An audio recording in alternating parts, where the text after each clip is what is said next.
Bien, entonces estamos hablando de la Pascua, es la segunda sesión, y al estar los que ya vieron el sitio de internet o el Google o YouTube, ya lo tenemos en diferentes lugares, ya se dieron cuenta de que el nombre del estudio es Camino a la Redención. Ese fue el nombre que Dios me dio para el estudio porque al paso que vamos, muy seguro va a durar 5 o 6 sesiones, no sé, pero quiero que ustedes, una vez que terminen las sesiones y por alguna razón no pueden venir, no dejen de verlas. No porque me vean a mí, sino porque necesitan, hay que traer 2 sillas por favor, sino porque es necesario que escuchen lo que se tiene que decir acerca de nuestro Señor Jesucristo y que quede bien anclado la obra redentora que Dios hizo a través de Él. Eso es bien importante. Y ese fue el primer mandato que Dios estableció en mi vida cuando nos llamó al ministerio. Entonces, es la Pascua. Si no vieron la primera sección, véanla. Ahora vamos a continuar y vamos a tratar de llegar a la primera muerte que sufrió Jesucristo, que fue la muerte del alma. No porque pecó, porque sabemos que no pecó, sino porque puso su alma por nosotros. Y si no cometió pecado, entonces ¿cómo se puede llamar a esa entrega de su alma por nosotros? Sacrificio. Y es exactamente lo que la palabra dice en Isaías 53. Fue el sacrificio, nosotros lo vamos a ver, ¿verdad? Ok, entonces, en la Pascua, yo sé que a lo mejor no alcanzan a ver completamente las diapositivas, pero las van a ver perfectamente en el internet. Ahí sí van a salir todas. Y vamos camino hacia Pentecostés. ¿Ok? Por lo pronto, quiero que se concentren en lo que es la primera fiesta de las 7 fiestas de Jehová, y es lo que se llama Pascua, pasar por encima de. ¿Ok? Eso es brincar de un lugar, ver la sangre de Jesucristo o la sangre del Cordero que ponían en Éxodo, que pusieron en Éxodo, y brincar ese lugar hasta el siguiente, ¿verdad? Eso es lo que significa Passover. Muy bien. Ahora, los judíos tenían vamos a estar hablando mucho de ellos porque y vamos a entrar con la primera parte de la enseñanza, vamos a entrar a la muerte del alma, ¿verdad? La que sufrió Jesucristo y la que causó que pudieran poner mano sobre él. La decisión de su mente. Porque el alma, saben todos ustedes que está compuesta, es tripartita también, como el ser del hombre, espíritu, alma y cuerpo. El alma también es tripartita. Y está compuesta por la mente, la voluntad y las emociones, o el intelecto, ¿verdad? Por esas 3 partes. Entonces, él utilizó voluntariamente su alma, su mente, para tomar la decisión de morir. De no haber sido así, nadie podía haberle quitado la vida. Ni su cuerpo, escuchen esto, ni su cuerpo hubiera podido morir. Si no hubiera tomado la decisión de entregarse por nosotros, obedeciendo al Padre, y no porque cometió pecado, su cuerpo nunca hubiera podido dejar de funcionar. Eso es bien importante que ustedes lo establecen.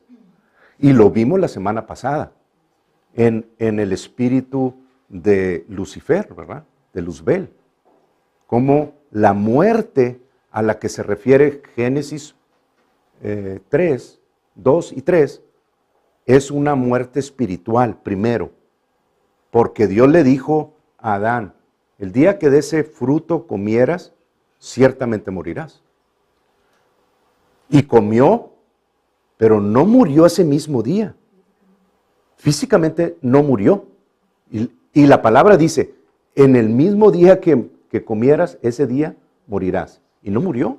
Murió 930, 950 años después. Entonces, ahí es donde comenzamos nosotros a ver por primera vez que la muerte o muertes a la que la palabra se refiere, tenemos nosotros que entender a qué parte del ser se está refiriendo, porque si no podemos entrar en confusión. Pues cuando habla ahí de que Adán murió espiritualmente porque vino una separación por causa del pecado entre Dios y su creación.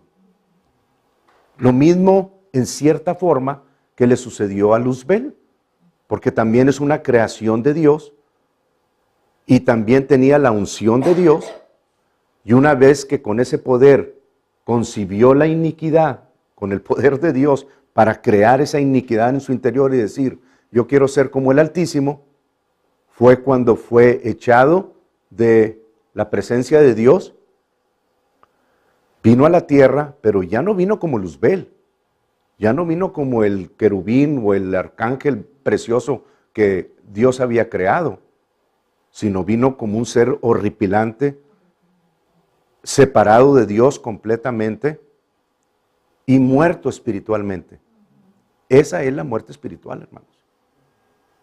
Y esa es la que a través del pecado de Adán viene a todos nosotros. Cuando en cierto momento de nuestras vidas decidimos accionar nuestra voluntad y decidir cometer un pecado voluntariamente. Viene la separación de Dios de nosotros por la semilla de Adán, que por ahí entró el pecado y por el pecado la muerte.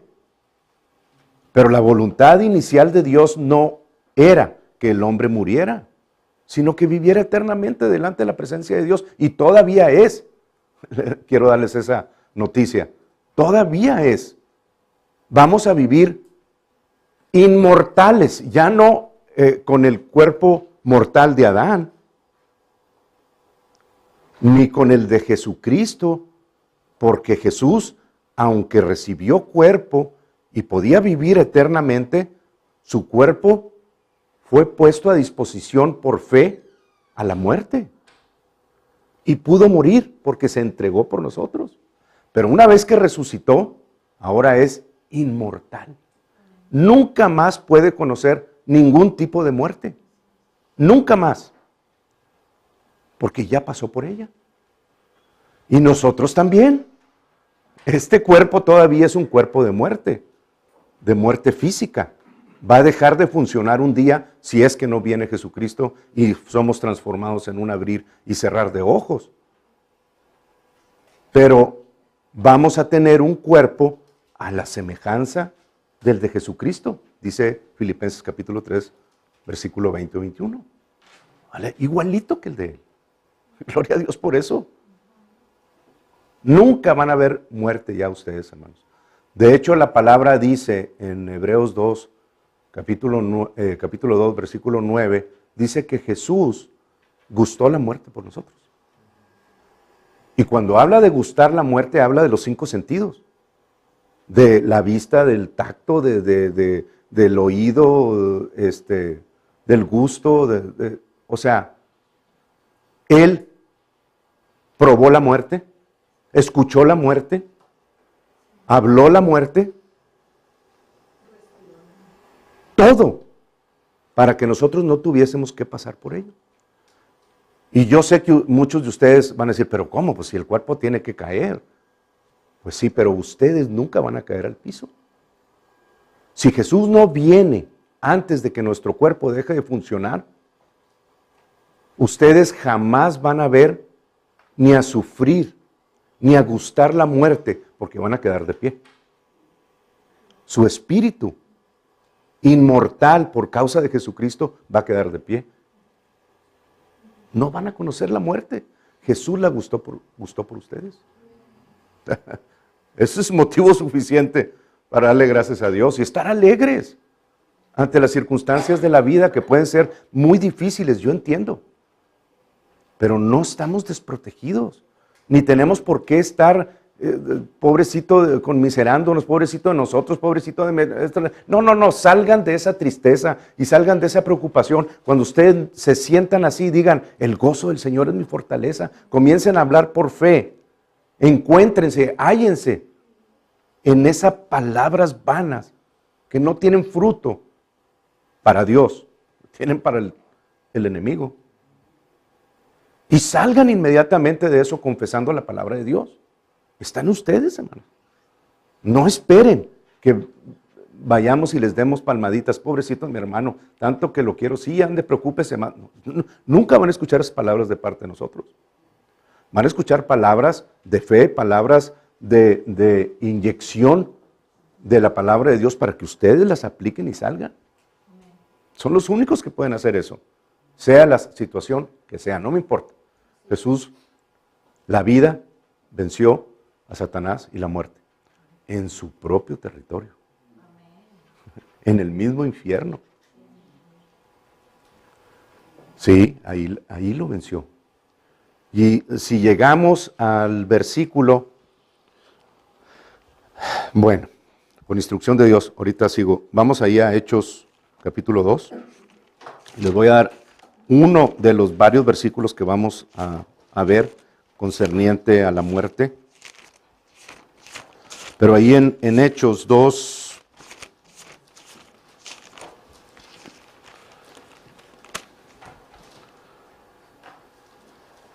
en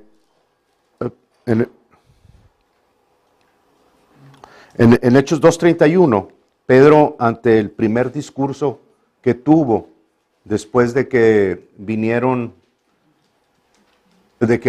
el Espíritu Santo prometido, la promesa del Padre, y habiendo estado 40 días él y 10 más los discípulos esperando la promesa del Padre, que era el Consolador, el Espíritu de Dios, que estamos hablando de Pentecostés, en cumplimiento a las fiestas. Cuando ustedes ven la multitud que estaba rodeando a los 120 que estaban ahí en el aposento, y de repente vino el estruendo del Espíritu Santo, y dice la palabra que una multitud los rodeó y comenzó a oírlos, de todas partes eran, porque muchos judíos todavía vivían, eran producto del exilio, del primero que había habido con Nabucodonosor. Vivían en muchos lugares, pero tenían el mandato de Dios de asistir 3 veces a Jerusalén, de subir 3 veces a Jerusalén, por mandamiento de la Torá. Ahorita lo vamos a ver. ¿Ok? Entonces, cuando ustedes ven la multitud que había donde estaban los apóstoles ahora, es porque estaban esperando el cumplimiento de Pentecostés. Algo sabían que iba a suceder. En el primer Pentecostés que hubo, cuando Dios les entregó la Torá, ahí en el monte Sinaí recibieron de parte de Dios su palabra. Y Jesús les dijo, esperen aún 10 días más. Les habló 40 días del reino de los cielos y les dijo, esperen 10, la promesa del Padre que viene. ¿Qué era Pentecostés? Por eso estaba esa multitud de personas ahí en Jerusalén. En los tiempos bueno, ahorita entro a eso. 31, dice, viéndolo antes, Pedro predicando, habló de la resurrección de Cristo, que su alma, ok, la palabra alma aquí es psuque, y representa a la unión del espíritu y del alma, los dos. ¿Ok? Son inseparables. Dice que su alma no fue dejada en el Hades, ni su carne vio corrupción. El cuerpo de Jesucristo estaba en el sepulcro, ¿verdad? Entonces no se estaba refiriendo al Hades, que estuviera el cuerpo en el Hades, sino que el cuerpo no iba a haber corrupción, porque normalmente el cuerpo comienza a podrirse después del 3er día. A Jesús no le hubiera sucedido eso. ¿Ok? Pero en cumplimiento a las leyes naturales, Dios lo levantó al 3er día. Pero dice que su alma, y está hablando, está citando al rey David, Pedro, y dice, y su alma no será dejada en el Hades. ¿Dónde estaba el Hades? ¿O qué era el Hades? Era una sección del infierno, lo que se llama Seol en el hebreo. Pero también vemos que en esos lugares había un lugar que se llamaba el seno de Abraham, o el paraíso. Jesús lo llamó el paraíso, es lo mismo. Pero aquí Pedro está diciendo, su alma no será dejada en el Hades. Y el Hades y el seno de Abraham estaban separados uno del otro, por un abismo muy grande. El seno de Abraham estaba arriba, porque el rico tuvo que voltear sus ojos hacia arriba y ver a Lázaro en el regazo de Abraham, ¿verdad? Pero los que estaban en el Hades no podían pasar al seno de Abraham, ni los que estaban en el seno de Abraham para acá, ni querían tampoco. ¿Verdad? Pero cuando la Biblia dice Hades, está refiriendo al Hades, al infierno. Cuando la Biblia dice seno de Abraham o paraíso, se está refiriendo al seno de Abraham o al paraíso. No traten de mezclar su doctrina e interpretar por lo que han escuchado y cambiarle el nombre al Hades por lo que a ustedes les conviene. El Hades es el Hades y es parte de la sección del infierno donde ahorita mismo siguen sufriendo todos aquellos que no tienen a Jesucristo. No que cometieron este o el otro pecado. No. El no arrepentirse y recibir a Jesucristo es la única razón por la que hay personas en el infierno. Así como la única razón por la que hay personas en el cielo no es porque sean muy buenos aquí, sino porque recibieron el don de gracia a través de Jesucristo. Esa es la razón. Entonces, si el mismo Pedro está diciendo aquí, su alma no será dejada en el Hades, es porque Jesucristo, su espíritu y su alma estaban en el infierno. Y ahorita les doy otras citas. Aunque ese es tema de las siguientes. ¿Ok? Pero ya es un versículo, ya les di un testimonio, un versículo en el que ustedes pueden decir, pues por más que quiera, yo no puedo cambiar y decir, no, es que era su cuerpo el que estaba en el Hades, no, es que el espíritu de él, no, pues Jesucristo era Dios, no, sí era Dios. Pero se despojó de sus privilegios divinos y tomó forma de hombre, y como hombre tuvo que pasar la prueba que el primer Adán no pasó. Y la tuvo que pasar espíritu, alma y cuerpo, porque tenía que pasar esa prueba para que nosotros no tuviésemos que pasar ninguna de ellas. Es bien importante que ustedes entiendan este punto. Ok, ¿estamos claros en eso? Bien. Entonces, volviendo a la Pascua, quiero darles, voy a estar entrando y saliendo de la Pascua de diferentes partes en el desarrollo de la Pascua, en el cómo se cuenta la Pascua. Los judíos le llaman el Haggadah, que es cómo se cuenta la historia de la Pascua. Año tras año contaban y cuentan la misma historia. Entonces voy a estar entrando en diferentes pasos y saliendo, porque mi objetivo es exclusivamente mostrarles a Jesucristo. ¿Ok? Si quieren ya más orden en todo eso, más adelante lo podemos ya dedicar al estudio de lo que es la cena de la Pascua, ¿ok? En sí. Bien, entonces en Deuteronomio 16:16, la Biblia establece este punto y es necesario que ustedes lo entiendan. 16:16 dice, 3 veces cada año aparecerá todo varón tuyo delante de Jehová tu Dios, en el lugar que él escogiere, en la fiesta solemne de los panes sin levadura, y en la fiesta solemne de las semanas, y en la fiesta solemne de los tabernáculos. Son 3 fiestas principales, y las 3 fiestas estas duran una semana. Aunque Pentecostés se cumple en un solo día, ¿verdad?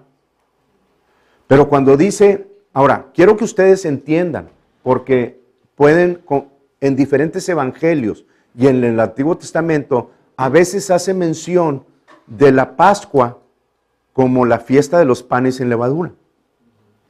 No es así. ¿Ok? En Levítico 23, Dios establece claramente las 7 fiestas.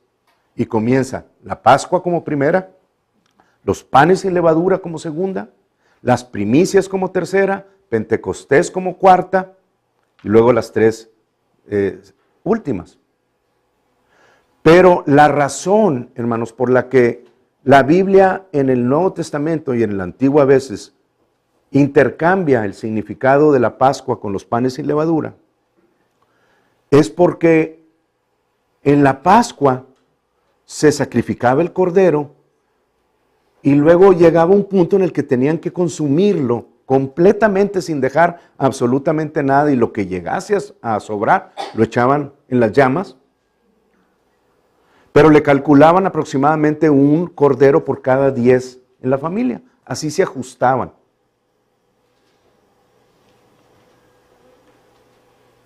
Pero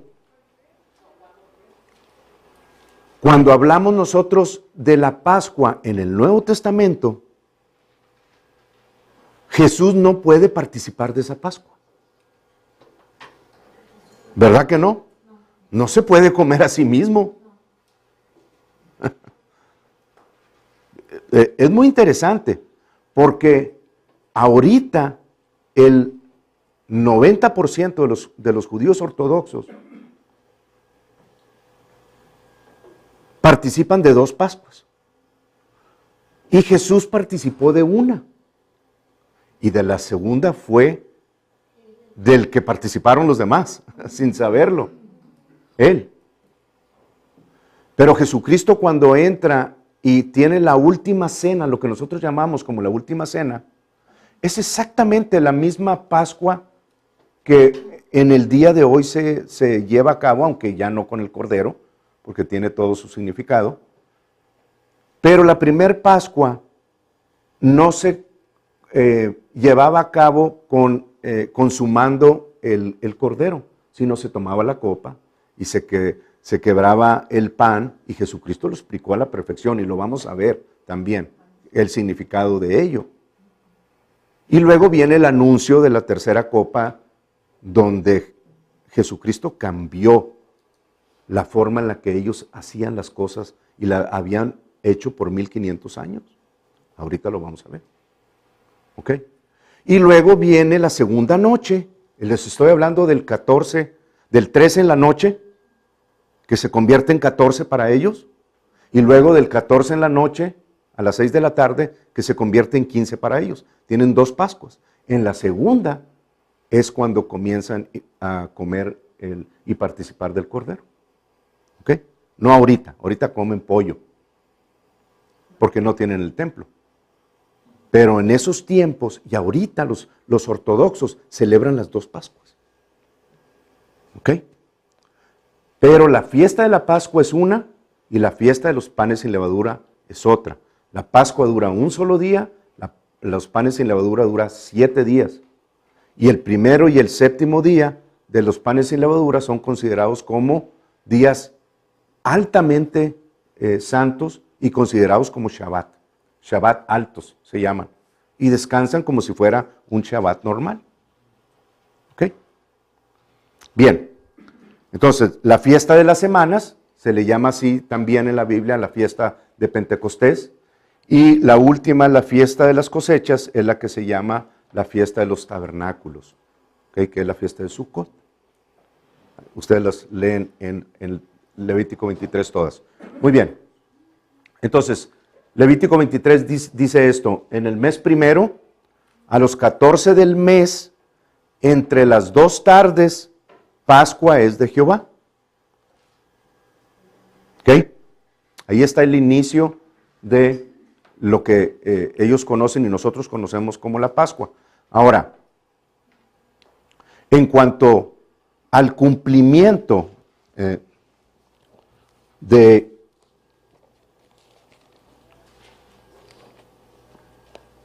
quiero que vayamos a Éxodo 12, hermanos, les voy a leer un pedacito ahí de Éxodo 12 para que ustedes comiencen a entender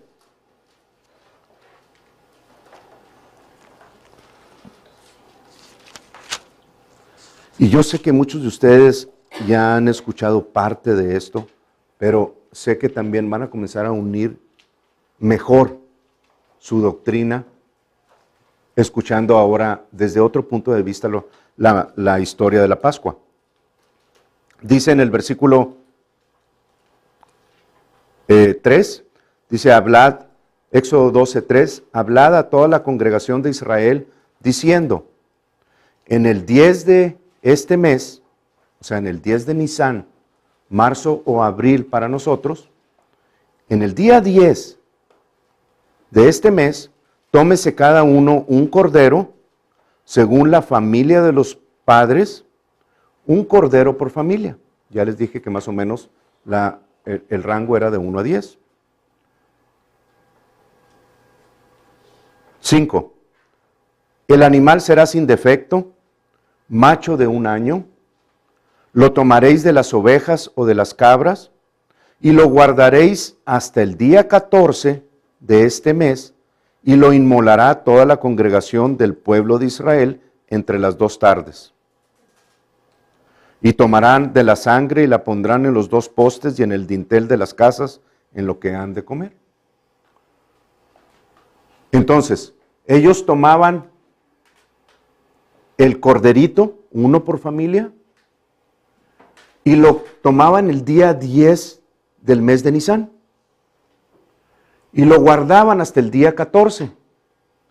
En esos 4 días era lo que, o llevaban a cabo lo que se llama la inspección de los corderos. Les buscaban que no tuvieran ninguna mancha, ningún defecto, ninguna verruga, ninguna deformidad. Los examinaban de todo a todo el corderito chiquito y los guardaban en sus casas. Pues de alguna manera se encariñaban con ese corderito, pero luego lo tenían que llevar a sacrificar al templo en el día indicado. Y el cordero de la Pascua era exactamente el mismo, el que se ofrecía en la Pascua era exactamente lo mismo. El sumo sacerdote lo examinaba a que estuviera completamente como debía de ser para ser sacrificado delante de Dios.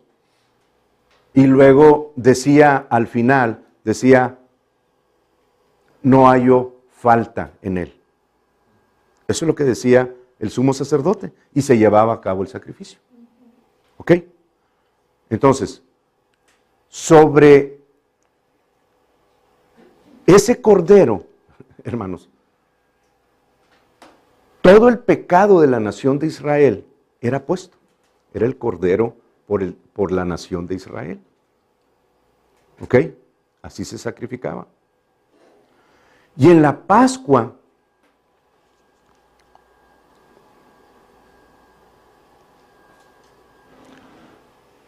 en la fiesta de la Pascua, en el día 10, lo que hacen las familias es limpiar las casas al grado de dejar entre las rayitas del sofá y de los cojines y en las camas y entre los libros, en todo lugar, recogen todo lo que puedan hallar de migajas, de panes, de levadura, porque la levadura representa el pecado. Todo lo limpian perfectamente.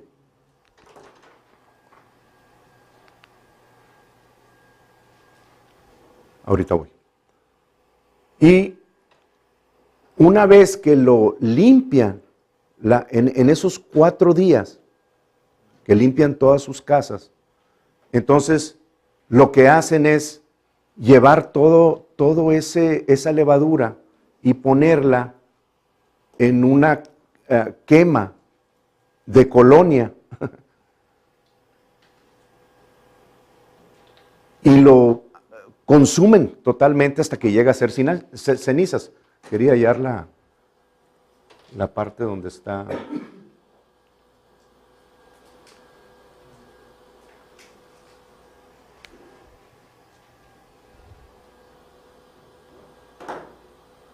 Ok, entonces llevan a cabo la limpieza de la casa entre toda la familia. Luego el padre de familia, en la última noche, lo que hace es que, y es un juego para enseñar a los niños, pero lo que hace es llevar una veladora, déjenme ver, ahí está, a ver si la alcanzan a ver, es una pluma, una vela, una cuchara de madera y una tela de lino. Esos son los instrumentos que llevan. Y la mamá esconde pedacitos de levadura en la casa y el juego es que cada uno de los de la familia lleven uno de estos utensilios y vayan y busquen la levadura. Entonces, la vela es, obviamente, ahora nosotros lo podemos entender, cómo la vela representa la palabra de Dios, porque la palabra de Dios es lámpara a nuestros pies, ¿verdad? Lumbrera a nuestro camino. Y luego la pluma representa al Espíritu Santo, Salmo 91, con sus plumas nos cubrirá, haciendo referencia al Espíritu de Dios. La cuchara hace referencia al madero de Jesucristo y el lino en el que fue envuelto. Entonces, cuando están ellos haciendo el juego, están recogiendo en la cucharita toda la levadura de toda la casa y luego ponen esa levadura en el manto de lino junto con la vela y junto con la madera. Lo envuelven y tienen, ahí están los niños recogiendo.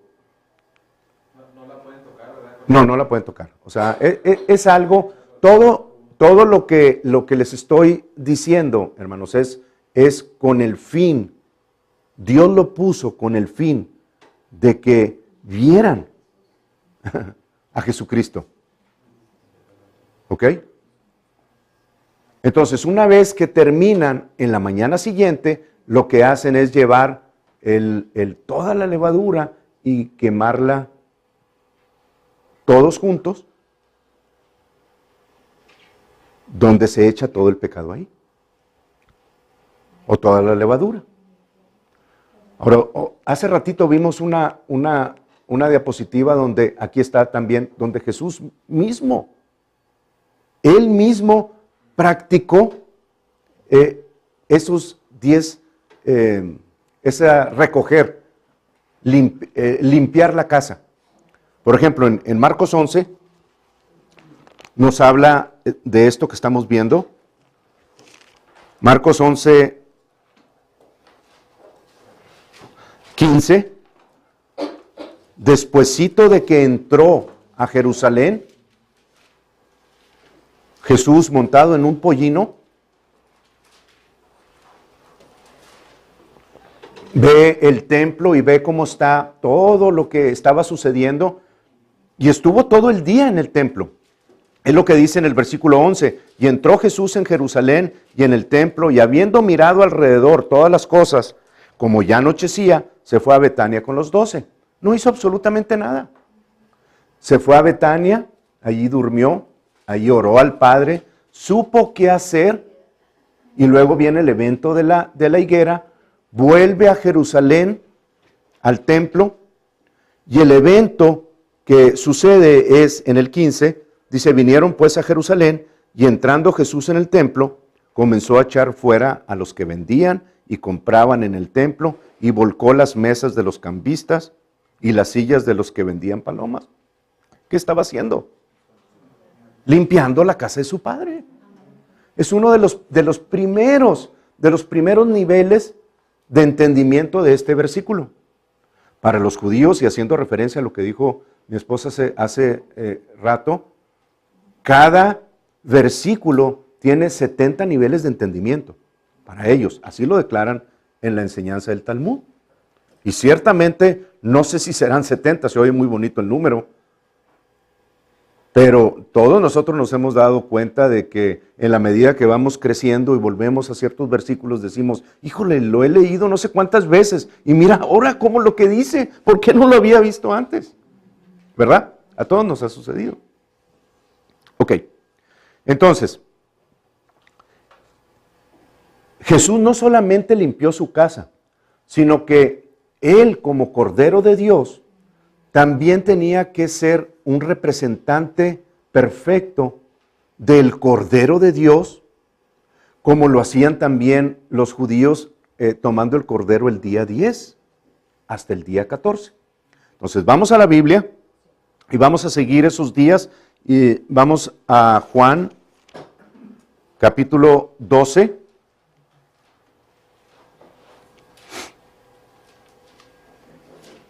Vamos bien, ¿verdad? Ok, en Juan capítulo 12,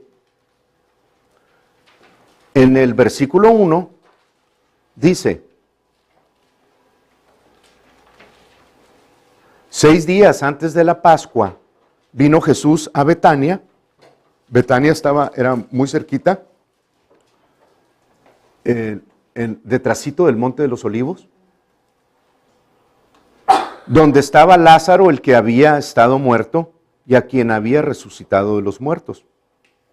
Entonces, ¿cuándo era la Pascua? ¿Cuándo es la Pascua en acuerdo con la palabra de Dios? Levítico 23 o Éxodo 12 nos dice que el día 14 del mes de Nisan, marzo o abril. Entonces, 6 días antes de la Pascua, estamos hablando del día 8, ¿verdad? Yendo hacia el 9. Vamos bien. 8 yendo hacia el 9. Entonces, 6 días antes de la Pascua vino Jesús a Betania. Y luego en el versículo 12 dice, el siguiente día, grandes multitudes que habían venido a la fiesta, al oír que Jesús venía a Jerusalén, tomaron ramas de palmeras y salieron a recibirle.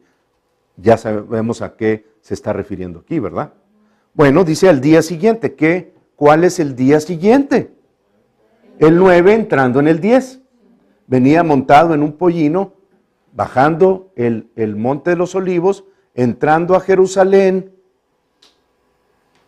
¿Cuándo se tomaba el Cordero de la Pascua en acuerdo con Éxodo 12? El día 10 del mes de Nisan. Jesús entró en Jerusalén el día 10 del mes de Nisan, como el Cordero de Dios. ¿Ok? Bien, vamos a Marcos 11, ahí donde estábamos hace ratito.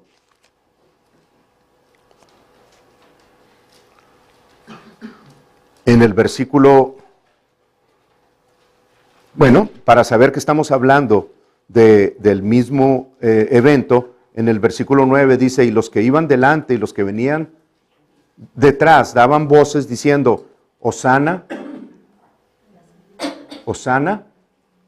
La palabra Hosana, hermanos, viene de Oshia, el hebreo Oshiana, y significa salva ya. Eso es lo que significa.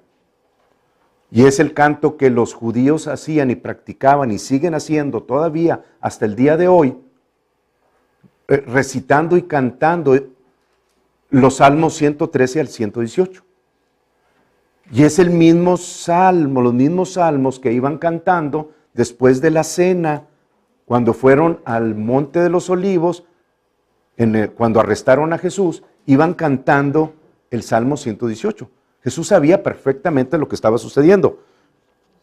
El Salmo 118, no vayan ahí, ahorita vuelvo ahí a Marcos 11, pero el Salmo 118 en el versículo 24, por ejemplo, dice, este es el día que hizo Jehová, nos gozaremos y alegraremos en él. Oh Jehová, sálvanos. Oshiana. ¿Ok? Osana. Cuando ustedes cantan en las iglesias Osana en las alturas, Eso es lo que están diciendo, salva ya. Ahora te ruego, oh Jehová, que nos hagas prosperar ahora. Bendito el que viene en el nombre de Jehová. En el Monte de los Olivos, hermanos, el cántico de alegría después de la cena de la Pascua, de la primera. Desde la casa de Jehová os bendecimos. Jehová es Dios y nos ha dado luz. Atad víctimas con cuerdas a los cuernos del altar. El cordero de la Pascua es lo que hacían en el altar, en el templo. Y a Jesucristo estaba siendo al mismo tiempo atado en el madero sobre el monte de la calavera. Cumplimiento perfecto de la palabra. Dios y Jesús estaban en perfecto acuerdo. Mi Dios eres tú y te alabaré, Dios mío, te exaltaré. Alabad a Jehová porque Él es bueno. Jehová es bueno. Dios es bueno, hermanos. Dios no es malo. Dios disciplina, sí, pero no es el logro, ni es la persona que muchos han establecido que es. No voy a entrar en eso, pero ya saben a qué me refiero. Porque para siempre es su misericordia. Bueno es Dios. Eso debería ser algo que nosotros debemos de tener en nuestra boca continuamente. Porque Él es bueno. Porque Jehová es bueno. Porque tu misericordia es para siempre, Señor. Gracias. Ahí en Crónicas o en Reyes, no recuerdo exactamente, el hebreo dice ki tov, y esto nos lo enseñó una hermana cuando estábamos aprendiendo nosotros, allá en el Moral. Se me quedaron las palabras ki tov, porque Él es bueno. Ki leolam hasdo, y su misericordia es para siempre. Híjole. Y así sigue siendo hasta el día de hoy, hermanos. Él es bueno, Dios es bueno. Amén. Entonces, es el cántico que iban haciendo. Y dice, y en el 11, en Marcos 11, y entró Jesús en Jerusalén y en el templo, y habiendo mirado alrededor todas las cosas, como ya anochecía, se fue a Betania con los 12. Al día siguiente, estábamos en el 8-9, al día siguiente, estamos en el 9-10, ¿verdad? 10-11, al día siguiente, cuando salieron de Betania, tuvo hambre. Entonces, de ahí en adelante, Jesús quedó como el cordero que tenía que ser inspeccionado, en cumplimiento a Éxodo 12. ¿Verdad? Los 4 días. Ok. Vamos al versículo 13 del capítulo 12. Dice, y le enviaron algunos de los fariseos y de los herodianos para que le sorprendiesen en alguna palabra. Querían hallarlo en alguna falta, en cumplimiento a Éxodo 12. Mateo 26, versículo 59. Apúntenlo si no pueden ir tan rápido. Dice, y los principales sacerdotes y los ancianos y todo el concilio buscaban falso testimonio contra Jesús para entregarle a la muerte. ¿Qué estaban tratando de hacer? Hallarlo en alguna falta. Gloria a Dios. Bien, Lucas 23. Lucas 23.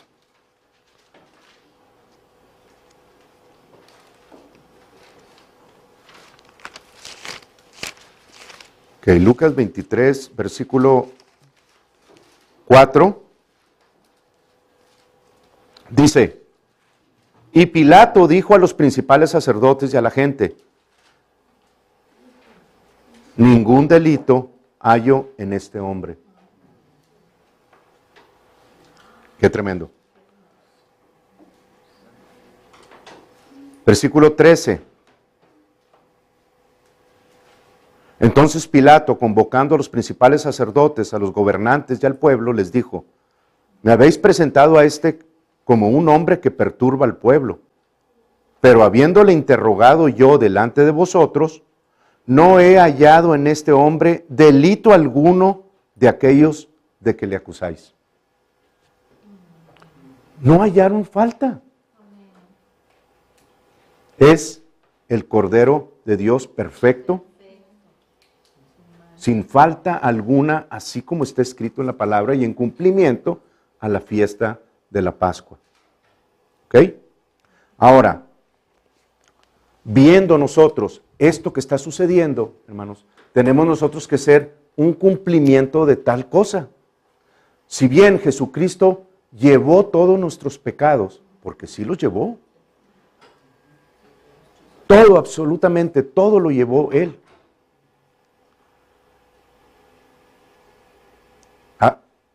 ¿Están en el modo de aguantar?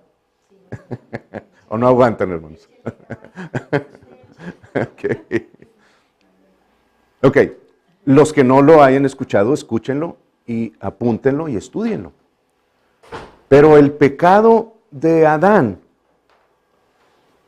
por la razón por la cual estamos destituidos todos de la gloria de Dios, ¿verdad? Porque así dice Romanos 3, que fuimos destituidos de la gloria de Dios.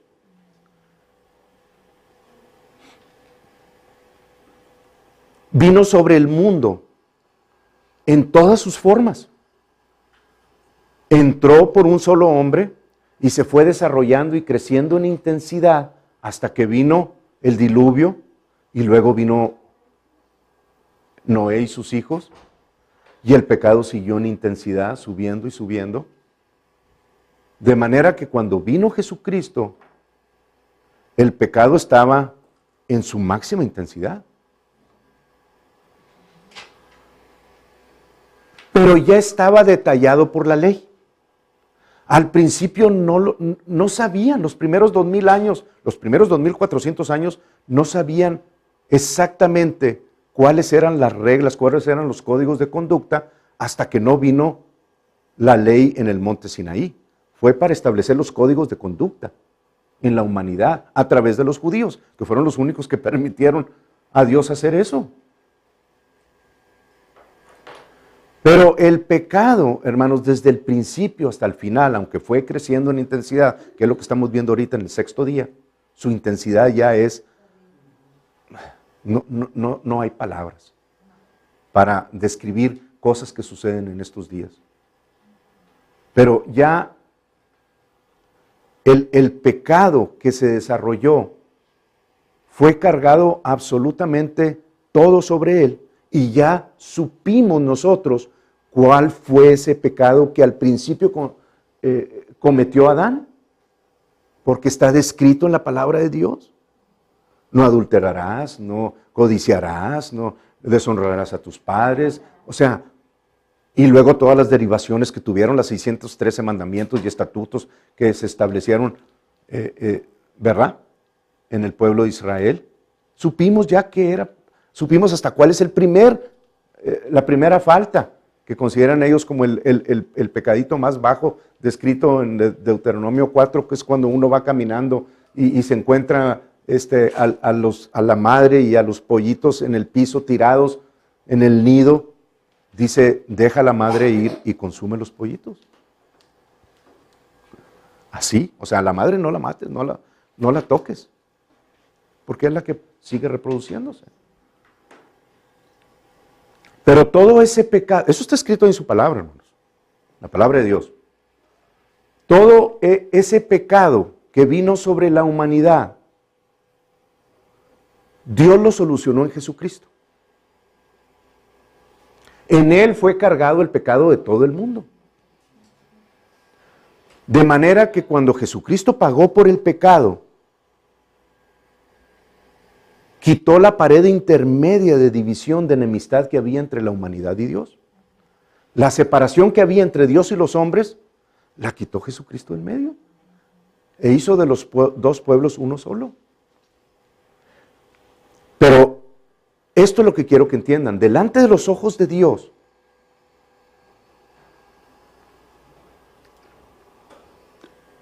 toda la humanidad está correctamente bien. delante de Dios. Ya no hay problema de enojo ni de enemistad entre Dios y los hombres. Ninguno, hermanos, ninguno.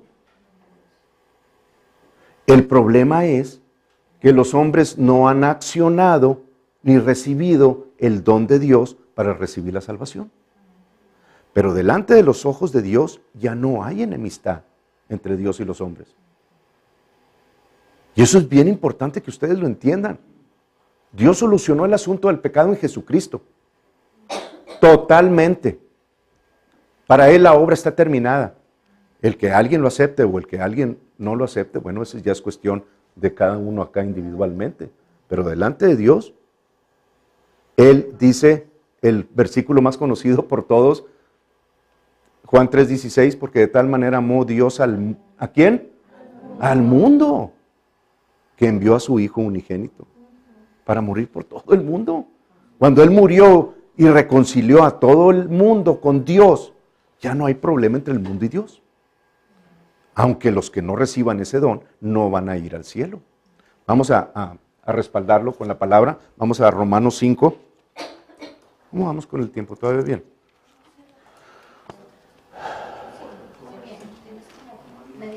Ok. Vamos allá a Romanos 5. Aquí hay tantas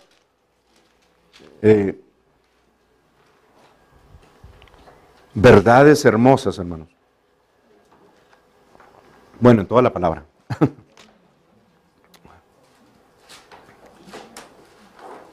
Dice en el Romanos 5, versículo del 8 en adelante, dice, mas Dios muestra su amor para con nosotros, en que siendo aún pecadores, Cristo murió por nosotros. Pues mucho más, estando ya justificados en su sangre, por Él seremos salvos de la ira. Porque si siendo enemigos, o sea, no nacidos de nuevo, porque si siendo enemigos fuimos reconciliados con Dios, ¿me pueden explicar eso? ¿Cómo es que Dios nos reconcilió siendo enemigos? Hay muchos que siguen siendo enemigos, pero están reconciliados con Dios. Le brota a borbotones el amor a Dios así. No lo podemos ver. Para Dios ya no hay ningún problema con ningún hombre sobre la tierra. Pero la decisión de cada hombre es la autoridad aquí en la tierra para irse al cielo o al infierno. Ya no depende de Dios. Ya no es problema de Dios. De hecho, la semana pasada dijimos que Dios no hace lo que está escrito, el poder. No podemos ver la manifestación del poder de Dios aquí en la tierra en toda su expresión, porque Dios tiene que obrar a través de los hombres. ¿Por qué no hace nada Dios con respecto a las violaciones de niños y con esto y a lo otro? Porque no le corresponde a Dios, hermanos. ¿Y dónde estaba Dios cuando mataron a aquellos? En el mismo lugar que ha estado siempre, en su trono. ¿Pero por qué Dios no? Porque no le corresponde a Dios. ¿Saben a quién le corresponde? A cada uno de nosotros. Como cuerpo de Cristo, después de habernos delegado la autoridad en Mateo, en el último capítulo, en los últimos versículos, Jesús nos dio la autoridad delegada para cambiar todo otra vez al jardín del Edén. Y no lo hemos hecho, hermanos. Preferimos quitarnos la responsabilidad y el compromiso de la palabra de Dios, de lo que Dios nos dice, para decir, no, Señor, Dios es Él. Y no le digan a los ateos y a todas las personas que no creen, porque se sacian, se gozan con eso. ¿Dónde está su Dios? ¿Dónde está Dios? ¿Por qué Dios no hizo nada en esto? Y los cristianos lo que hacemos es,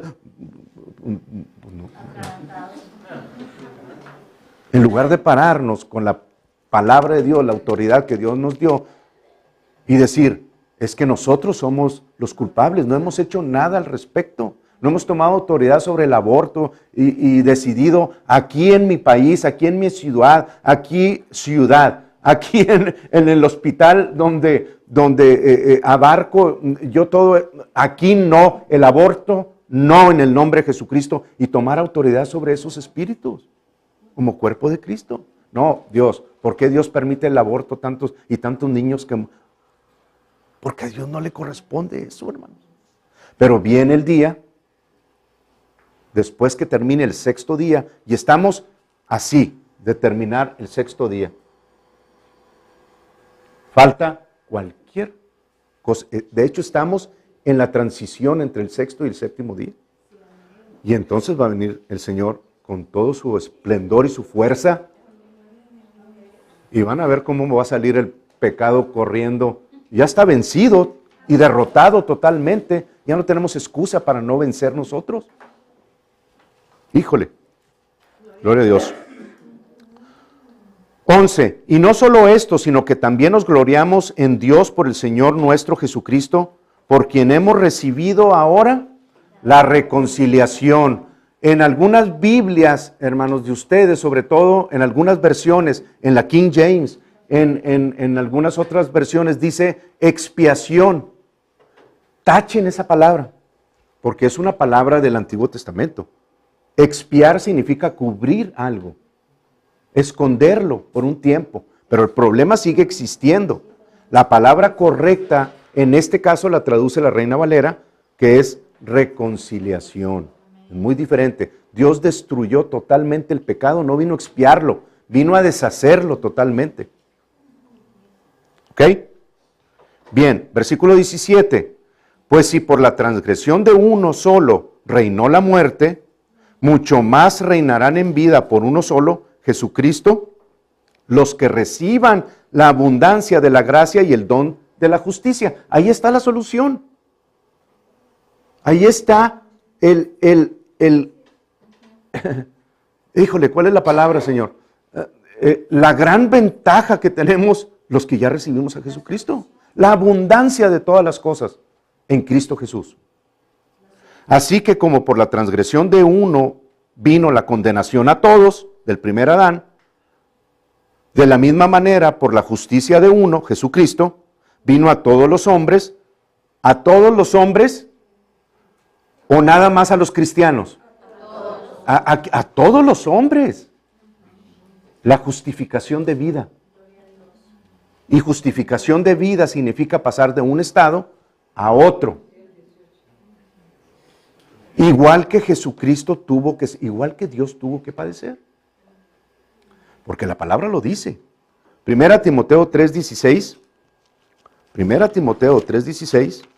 No les estoy hablando de mi cosecha, hermanos. Les estoy hablando palabra de Dios. Bien harían en escribir todos los versículos. Y les estoy hablando a través de lo que el Espíritu de Dios está diciendo. Y ustedes ir a su lugar de estudio y constatar delante de la presencia de Dios, o desechar delante de la presencia de Dios, decirle: Señor, ¿es cierto esto que dice aquí? ¿Es cierto que tú fuiste justificado? O sea, si el Señor fue justificado, quiere decir que pasó de un lugar a otro. Amén. Y yo les puedo decir cuál fue ese lugar. Pasó de la muerte a la vida. Amén. Eso está dificilísimo de entender. Para mí estuvo difícil. Pero ustedes se pueden sentar con el Espíritu de Dios y decirle al Espíritu de Dios: Señor, esto es cierto. Jesucristo murió en el Espíritu para que yo pudiese tener su justicia.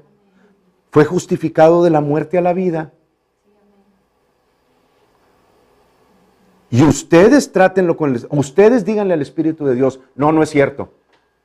No vengan y acusen al que les está explicando, porque sucede muy seguido. Creen que yo soy el que tengo el problema. Yo nomás les estoy explicando la palabra. Vayan con Dios, ustedes, y díganle lo que les dicen a las personas cuando van y le dicen: no, es que el hermano predicó que Dios muere en el Espíritu. Es una blasfemia eso. Vayan y díganle a Dios. Es una blasfemia, Dios, lo que tú estás diciendo.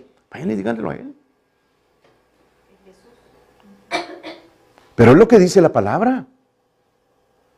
Y ya vimos en Hechos 2 la primera predicación de Pedro. Ahora, aquí estamos diciendo en 1 Timoteo capítulo 3, e indiscutible, grande es el misterio de la piedad, haciendo referencia a la Trinidad. Dios fue manifestado en carne, ¿cierto? No fue hijo de Dios cuando vino a la tierra. ¿O sí? No, no fue hijo de Dios cuando vino a través de María. Ya era hijo de Dios desde la eternidad. ¿Cuándo fue hijo de Dios entonces? Hebreos 1 lo dice. Y otra vez, Hebreos 1 dice, cuando anuncia a Jesucristo como su hijo, este es mi hijo amado, y yo lo llamaré hijo. Y otra vez, ¿cómo que otra vez? Venía de la resurrección. Vamos a llegar a tocar ese punto, ahorita no es el tema. Dice, e indiscutiblemente grande es el misterio de la piedad. Dios fue manifestado en carne, justificado en el Espíritu. ¿Quién fue justificado en el Espíritu? Dios. Fue justificado en el Espíritu, hermanos. O sea, no, pero es que tenía la vida. Bueno, entonces, ¿para dónde pasó? Si fue justificado, ¿de dónde venía? Ustedes saben cuál es la definición de justificado, de justificación. Entonces vayan, estudien y determinen delante de Dios lo que van a creer y lo que van a seguir jugando con la religioncita. Y no le hablo a ninguno de ustedes en particular, le hablo al espíritu de religión que está en el mundo y que está aún en esta ciudad. Y este es el territorio que a mí me corresponde establecer la autoridad de Dios y que sepan ustedes lo que su Dios hizo por ustedes y por qué tienen vida, porque Él murió en todos los aspectos de su vida, de su ser.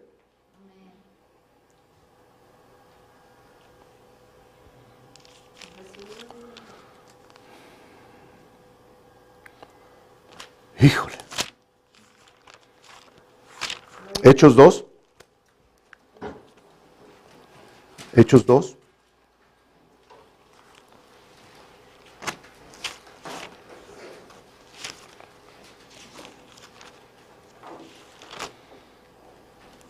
Pedro, nuevamente, versículo 22, les dice, varones, 2:22, varones israelitas, oíd estas palabras, Jesús Nazareno, varón aprobado por Dios entre vosotros con las maravillas, prodigios y señales que Dios hizo entre vosotros por medio de él, como vosotros mismos sabéis, a este entregado por el determinado consejo y anticipado conocimiento de Dios, ya sabían lo que estaban haciendo, él y Jesús y el Espíritu Santo, prendisteis y matasteis por mano de inicuos crucificándole, ahí está crucificado, al cual, ¿a quién?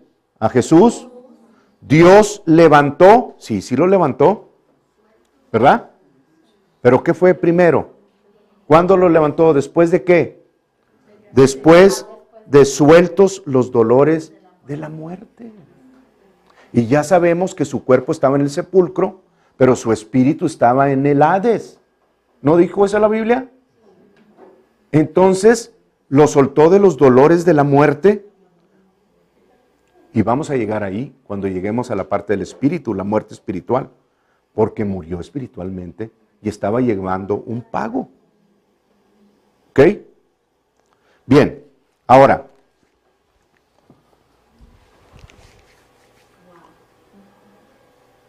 en la Pascua, hermanos, como les digo, voy a estar entrando y saliendo de ahí, vamos ya hacia la recta final. Vamos a tomar la recta final de este viernes y luego entramos, vamos a seguir en los demás. En la Pascua, Jesús llevó a sus discípulos, los subió a la última cena, y en la Pascua, si alguno de ustedes, y si no, bueno, estúdienlo. La Pascua es un arreglo de secuencias, de pasos que se llevan.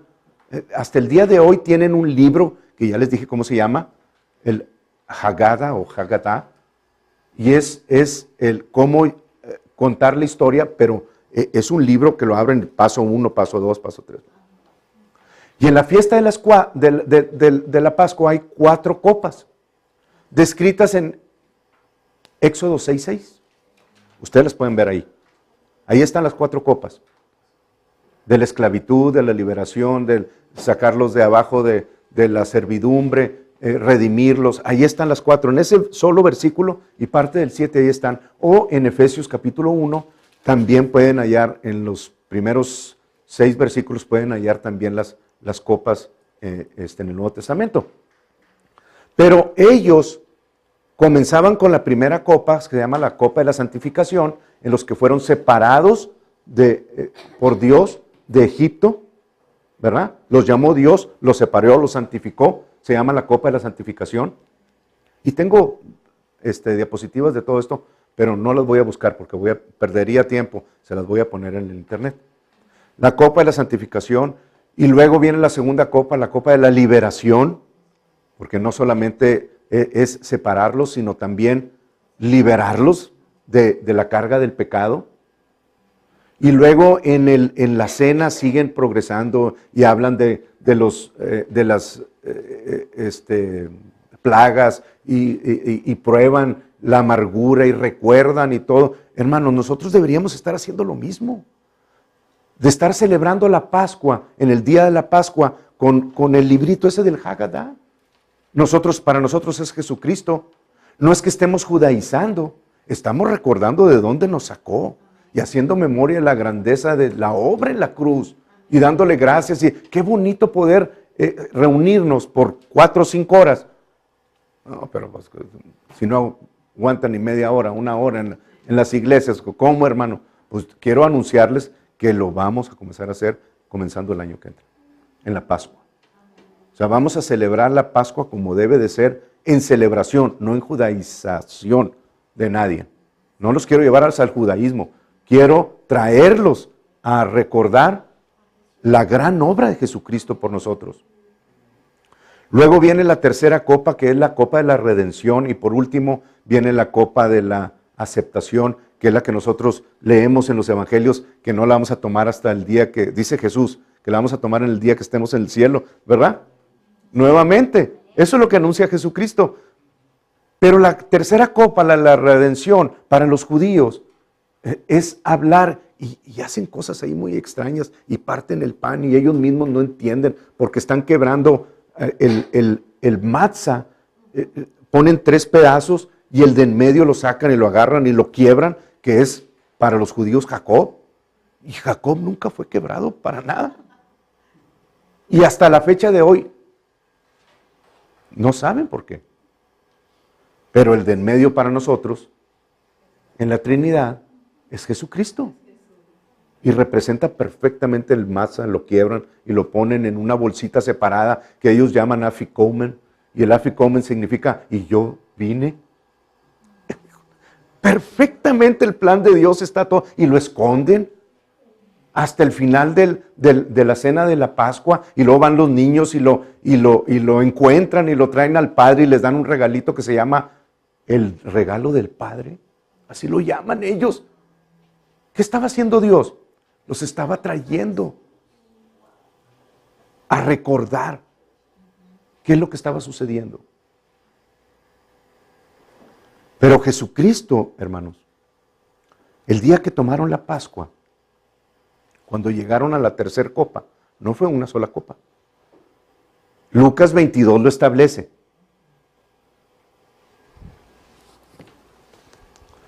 Si tenemos 15 minutos más. Bueno, el que no, lo siento, véanlo en el internet. Porque yo le voy a seguir. Siento todavía la unción del Señor muy fuerte. Ok, Lucas 22 dice,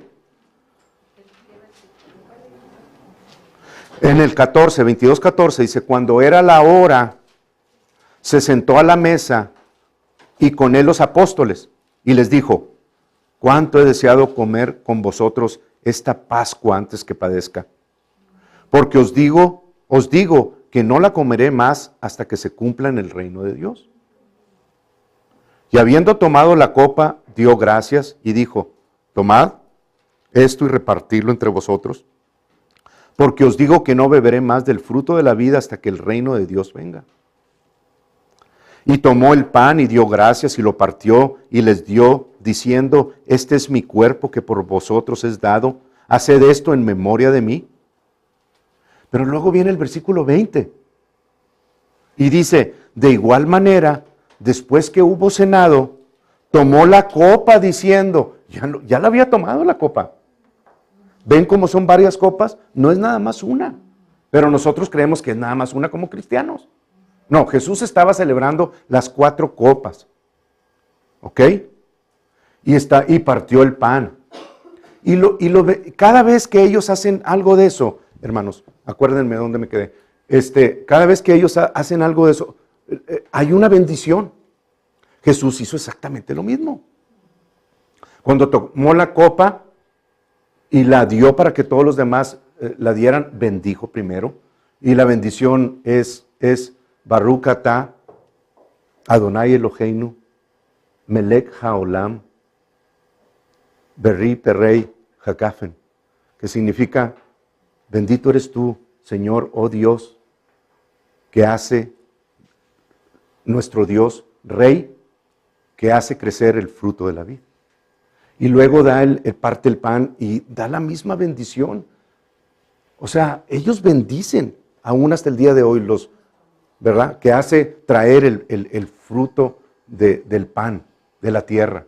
Esa es la siguiente bendición cuando parte el pan. Eso es lo mismo que hizo Jesucristo. Haciendo memoria y desarrollando el librito a la perfección. Pero cuando llegó a la tercera copa, hermanos, que hablaba de lo que les estoy diciendo, Él dijo, y este es mi cuerpo, y esta es la sangre del nuevo pacto, de mi cuerpo que es entregado por vosotros, y de la sangre del nuevo pacto derramada por vosotros. Y los judíos que la estaban oyendo, quiero que ustedes entiendan que por los años que ellos tenían, habían practicado la Pascua de la manera que se acostumbra hasta el día de hoy. Siempre practican exactamente lo mismo. Pero esa noche,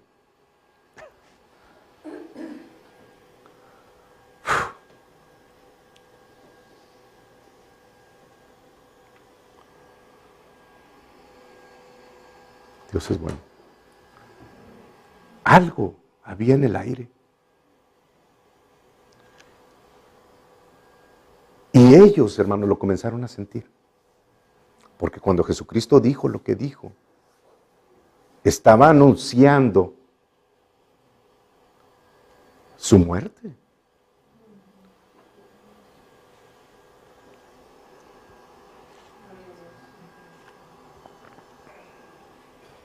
Y cómo iba a llevar el pecado de todo el mundo sobre él. No de unos cuantos, de todo el mundo. Y Jesucristo tomó la copa y anunció. Y algo, como les digo, algo había en el aire. La cabeza de alguien estaba a punto de ser pisada. En cumplimiento a Génesis 3. Satanás estaba a punto de ser pisada su cabezota. Y ni cuenta se dio de lo que estaba sucediendo. Porque como ya vimos en la semana pasada, él ya sabía que él era el Hijo de Dios, porque Juan lo dijo en el río Jordán. Este es el Cordero de Dios, que quita el pecado del mundo. Y luego se abrieron los cielos y salió el Espíritu de Dios, y Dios anunciando a su Hijo. Este es mi Hijo amado, en Él tengo... Hijo, pues inmediatamente Satanás se fue atrás de él, lo llevó fueron al monte de la tentación y ahí lo trató de matar 3 veces. No pudo. Nadie podía quitarle la vida, porque Jesucristo dijo, por mandato de Dios que recibió, esta es mi vida y yo la pongo y tengo poder para ponerla y tengo poder para volverla a tomar. Entonces cuando estaban en el jardín de Getsemaní y él anunció que iba a llevar el pecado de todo el mundo, Satanás también comenzó a parar sus ojos, a voltearlos y a decir, esta es mi oportunidad. Si alguna vez tuvo oportunidad Satanás, fue de ahí a la cruz. Y de ahí se fueron, salieron. Me estoy brincando, hermanos, no se imaginan las ganas que tengo de contarles toda la historia, pero no tengo el tiempo suficiente. Lo voy a seguir en las diferentes sesiones. Pero de ahí se fueron, y ya estoy en la recta final, al jardín de Getsemaní, cantando el Jalel, anunciando que iba a ser atado una víctima al altar. Y diciendo, Hosana, bendito el que viene en el nombre del Señor, Hosana en las alturas, felices de la vida, aunque el anuncio de Jesucristo había dado un nuevo giro a todo. Pero cuando llegaron a Getsemaní, que es una ladera del Monte de los Olivos, es parte del Monte de los Olivos, y la palabra Getsemaní significa una prensa que aplasta el olivo o la uva, el lagar de la uva. ¿Y qué pasa cuando aplastan un olivo o las aceitunas? Se derrama todo el aceite. Cristo es el ungido. Y el aceite, la unción que había en él, la expresión de Getsemaní es lo que representa. Fue machacada fuera de él. Se derramó sobre el jardín de Getsemaní.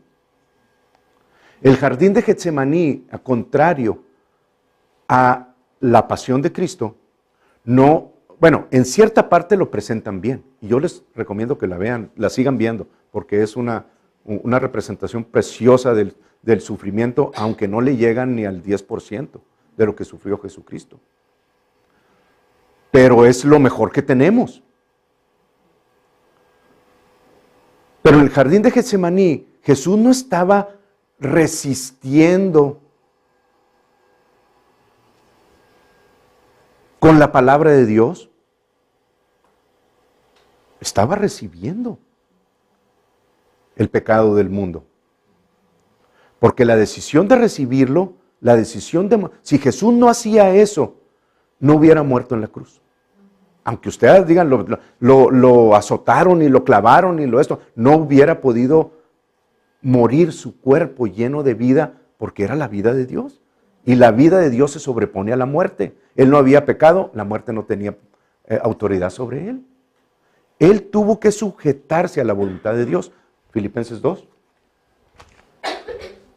Y lo siento, hermanos, me quedan 2, 3 versículos, pero la unción está y no voy a cesar hasta que el Señor diga, ya, el que tenga que irse lo puede ver en la internet, no hay ningún problema. Como quiera los amamos.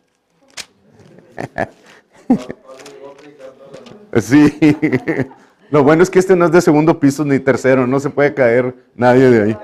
Nada más que la silla es todo.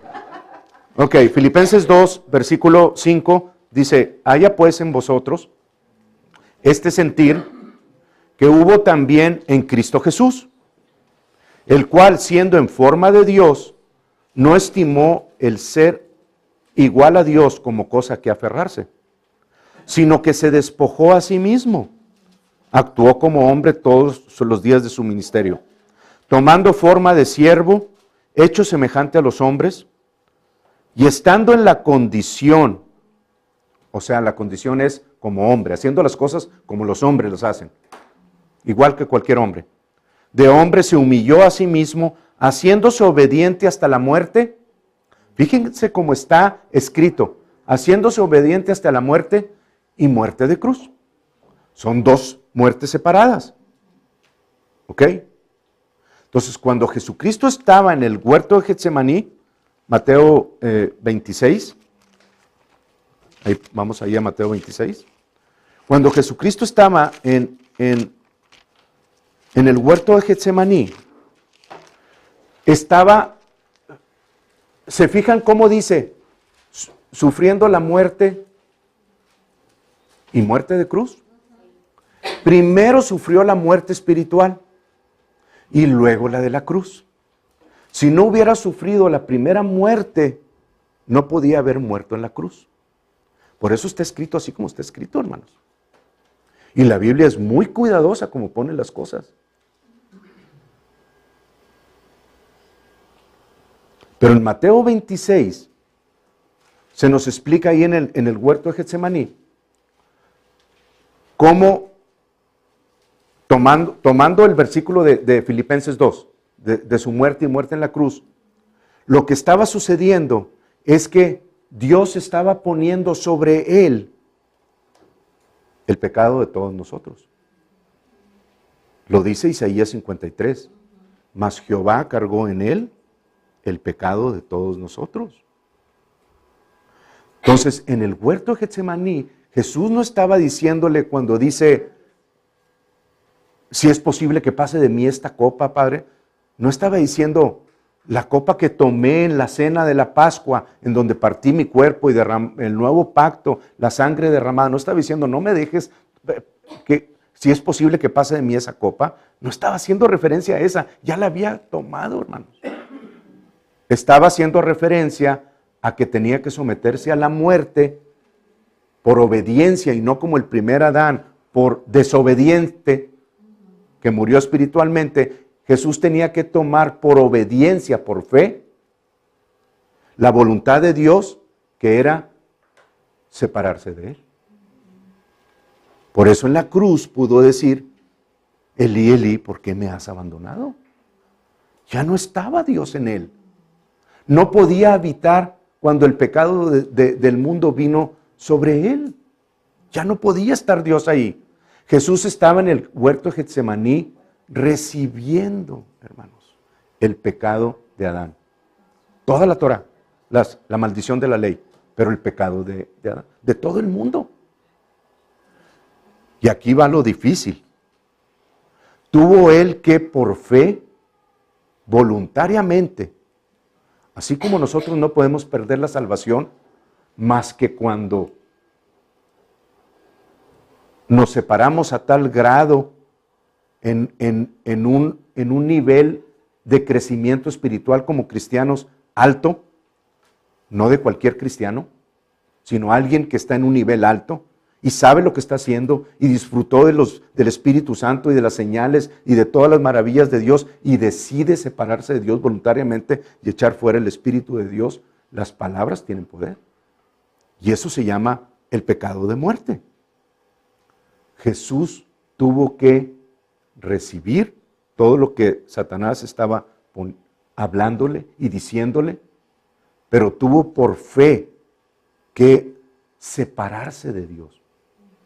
Tuvo él que decidir con sus palabras sacar a Dios de su vida. Esa es la muerte espiritual. Y de ahí en adelante bajó sus manos, como cualquier boxeador, como Cassius Clay o Muhammad Ali, como se llama, bueno, hay muchos, ¿verdad? Muy, muy buenos, Julio César Chávez. ¿Sí? O sea, que simple y sencillamente en sus años mejores nadie les podía ganar, pero decidieron bajar su guardia y permitir que les pegaran y pegaran y pegaran, y al fin de cuentas un cuerpo sigue siendo un cuerpo, y alguien que le pegue en el lugar correcto lo va a tumbar. Pero al mismo tiempo, hermanos, cuando Jesús dijo, Padre, si es posible que pase de mí esta copa, que nada más Él y Dios conocían el misterio desde antes desde la eternidad, desde antes de la fundación del mundo, como lo quieran ver.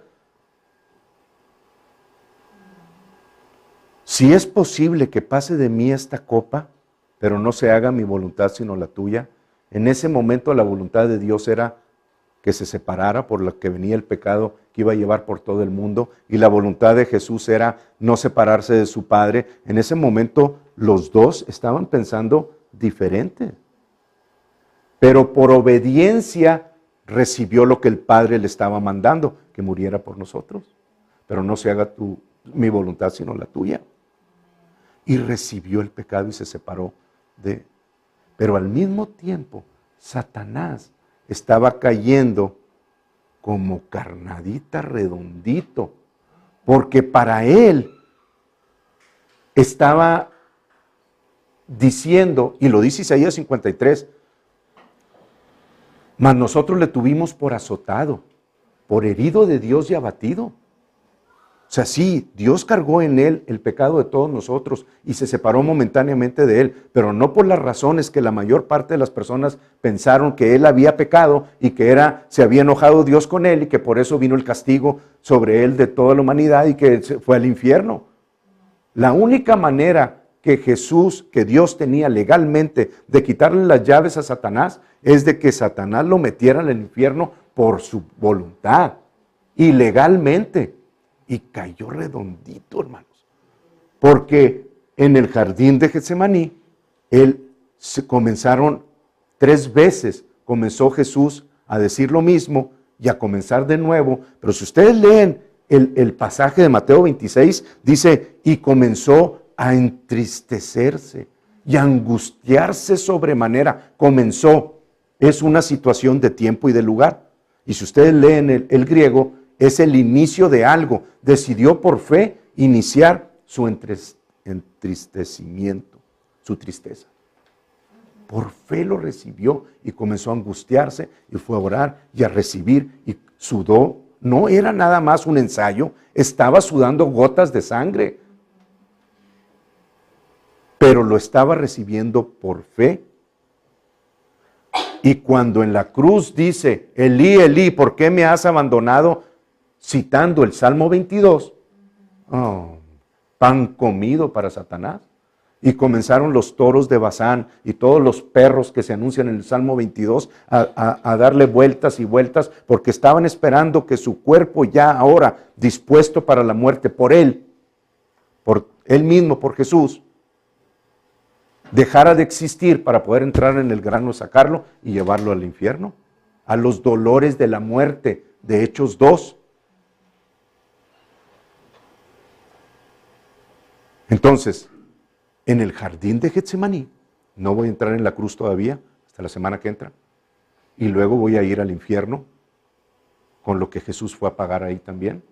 Pero en el jardín de Getsemaní, Él puso su alma como sacrificio, porque no cometió pecado, pero obedeció al Padre para morir. Y con este cerramos, Isaías 53. Dios es bueno, hermanos. Su misericordia es para siempre. Dios es bueno. Y su misericordia es para siempre. Amén. Isaías 53, con este termino.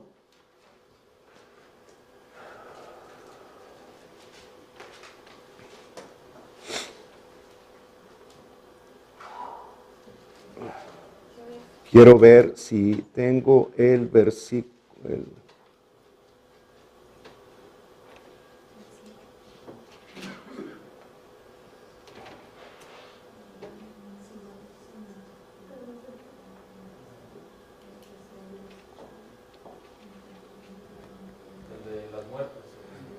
Sí, ya lo tengo el versículo, pero quería mostrarles el lugar donde está.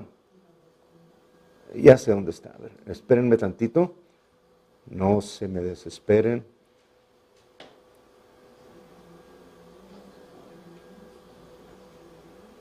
No. Está ahí en Isaías 53. Ahorita se los doy. No me tardo. Isaías 53.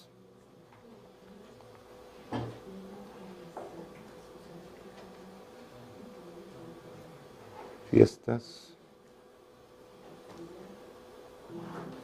de Jehová. Creo que está en este.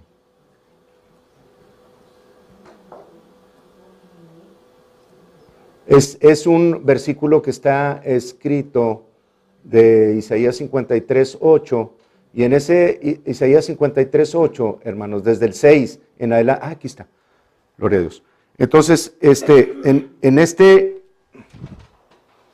esta diapositiva es algo muy importante, porque aquí utilizan los sabios judíos, utilizan un programa que se llama ELS, Equidistant Letter Sequence, y usan diferentes secuencias, diferentes distancias entre letra y letra, espacios, para buscar palabras que puedan estar ocultas en la Torah.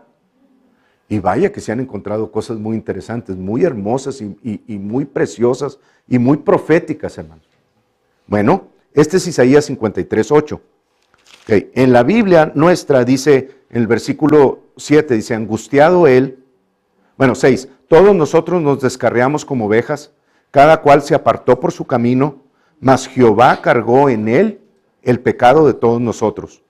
Angustiado él y afligido, no abrió su boca. Como cordero fue llevado al matadero, y como oveja delante de sus trasquiladores, enmudeció. No que no dijo ninguna palabra, porque ciertamente lo dijo, habló el Salmo 22, pero quiere decir que no dijo ninguna palabra que pudiera comprometer la obra de redención que se había establecido entre el Padre y él. Enmudeció y no abrió su boca, por cárcel y por juicio fue quitado, y su generación, ¿quién la contará? Porque fue cortado de la tierra de los vivientes, y por la rebelión de mi pueblo fue herido. Y se dispuso con los impíos su sepultura, mas con los ricos fue en su muertes, ahí es la palabra plural, aunque nunca hizo maldad ni hubo engaño en su boca, con todo, aquí estamos, eso Jehová quiso quebrantarlo, sujetándole a padecimiento, cuando haya puesto su vida. La palabra vida ahí es nefesh, y la palabra nefesh en hebreo es alma. La pueden consultar ustedes. Cuando haya puesto su alma en expiación por el pecado, ¿ven?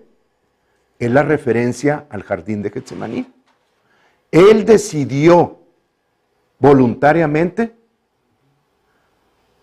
porque nos veía en su fe a nosotros, pasar por ese terrible dolor para comenzar del jardín de Getsemaní, recibiendo la muerte por fe y poniendo su alma como sacrificio. Ahora, la palabra pecado en expiación por el pecado viene de la palabra hebrea asham. Asham. Hay 5 tipos de ofrendas que se presentaban delante de Dios. La ofrenda olá, que es una ofrenda por todo el pecado, se ofrecía completamente. La ofrenda de paz, shelamim. La ofrenda jatá, por el pecado. Entonces hay 5 tipos de ofrendas. La última es la asham. Y la asham es la ofrenda por el pecado y por la restitución del mal que se causó en la persona. Y la Biblia en Isaías 53 pone a Jesús en expiación por el pecado de asham, del pecado del mundo, más la restitución de todo el mal que se hizo, y se presentó él como la ofrenda a Dios en restitución por toda la humanidad. Y luego viene el ELS y dice en 53:8-10, leyendo el versículo que estamos viendo, y hacen la secuencia en la computadora y miren la palabra que sale. ¿Y cuál es su nombre? Yeshua. Así que, hermanos, por todos lados, a gritos. Pero tenemos que entender de aquí en adelante y ver la obra redentora de Dios desde este punto de vista. Se van a gozar, hermanos, y nunca más van a ser cristianos comunes y corrientes. Van a tener un celo por su Creador y por la obra de nuestro Redentor, de nuestro Señor, que nunca van a permitir que nadie, con palabras que aunque no sean dirigidas a ustedes, deshaga lo que se está creando ahorita en su interior, en su espíritu. Una fortaleza de la palabra de Dios, porque estamos entendiendo la obra del Mesías por nosotros. Y lo que Él sufrió para que nosotros pudiésemos ser fuertes y poderosos en esta tierra. Y no cristianos débiles y cobardes. Amén. Dios es bueno y su misericordia es para siempre. Gloria a Dios. Nos gozamos. Muy bien. Gloria a Dios. Así sea, para la gloria de Dios.